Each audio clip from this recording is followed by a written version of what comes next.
weeks, unable to start the opening sentence of a paper, and then miraculously find the unbelievable work ethic to stay up all night and write 8 pages. And this entire situation with the 3 characters, this is the procrastinator's system. It's not pretty, but in the end, it works.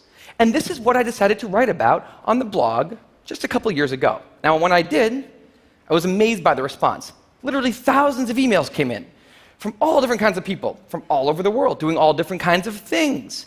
These were people who were nurses and bankers and painters and engineers and lots of PhD students. And they were all writing, saying the same thing. I have this problem too. But what struck me was the contrast between the light tone of the post and the heaviness of these emails. These people were writing with intense frustration about what procrastination had done to their lives, about what this monkey had done to them. And I thought about this, and I said, if the procrastinator system works, then what's going on? Why are all these people in such a dark place? Well, it turns out that there's 2 kinds of procrastination. Everything I've talked about today, the examples I've given, they all have deadlines. And when there's deadlines, the effects of procrastination are contained to the short term because the panic monster gets involved. But there's a second kind of procrastination that happens in situations when there is no deadline. So if you want to have a career where you want to be a self-starter, something in the arts, something entrepreneurial, there's no deadlines on those things at first because nothing's happening at first, not until you've gone out and done the hard work to get some momentum, to get things going. There's also all kinds of important things outside of your career that don't involve any deadlines, like seeing your family or exercising and taking care of your health, working on your relationship or getting out of a relationship that isn't working. Now, if the procrastinator's only mechanism of doing these hard things is the panic monster, that's a problem because in all of these non-deadline situations, the panic monster doesn't show up. He has nothing to wake up for.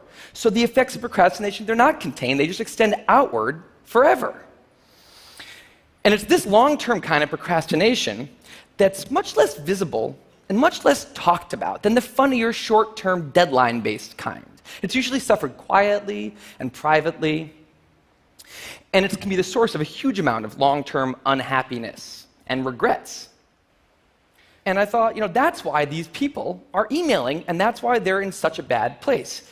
It's not that they're cramming for some project. It's that long-term procrastination has made them feel like a spectator at times in their own lives. The frustration was not that they couldn't achieve their dreams, it's that they weren't even able to start chasing them. So I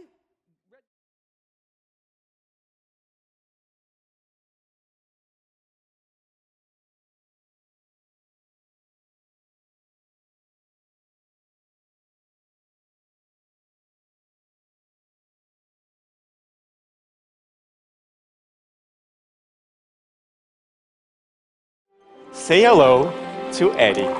Now he's asleep. Let's wake him up. Eddie. Eddie. These mechanical performers were popular throughout Europe. Audiences marveled at the way they move. It was science fiction made true. Robotic engineering in a pre-electronic age.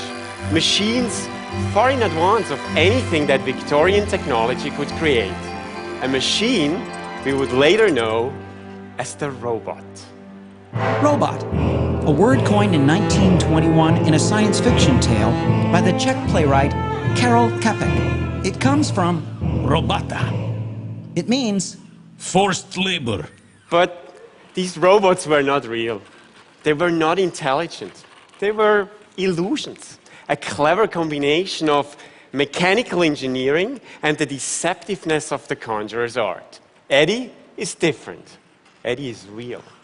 I am 176 centimeters tall. He weighs 300 pounds. I have 2 7-axis arms, Torque sensing. a 360-degree sonar detection system, and come complete with a warranty. We love robots. Hi, I'm Eddie.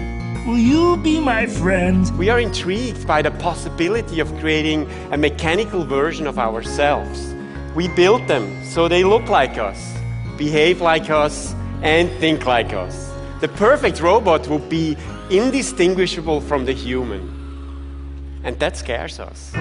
In the first story about robots, they turn against their creators. It's one of the leitmotifs of science fiction. Now you are the slaves, and we robots, the masters. Your world is ours. You... As I was saying, besides the faces and bodies we give our robots, we cannot read their intentions. And that makes us nervous. When someone hands an object to you, you can read intention in their eyes, their face, their body language. That's not true of the robot. Now, this goes both ways.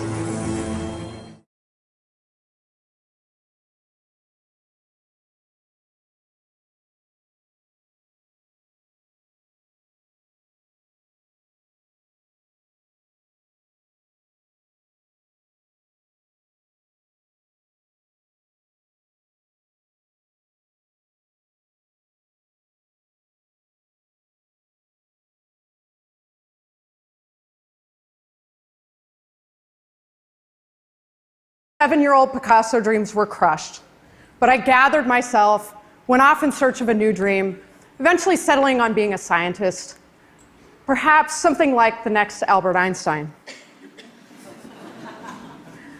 I have always loved math and science, later coding, and so I decided to study computer programming in college.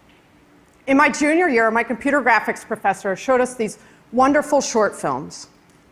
It was the first computer animation any of us had ever seen. I watched these films in wonder, transfixed, fireworks going off in my head, thinking, that is what I want to do with my life. The idea that all the math, science, and code I had been learning could come together to create these worlds and characters and stories I connected with was pure magic for me. Just 2 years later, I started working at the place that made those films, Pixar Animation Studios. It was here I learned how we actually execute those films. To create our movies, we create a three-dimensional world inside the computer. We start with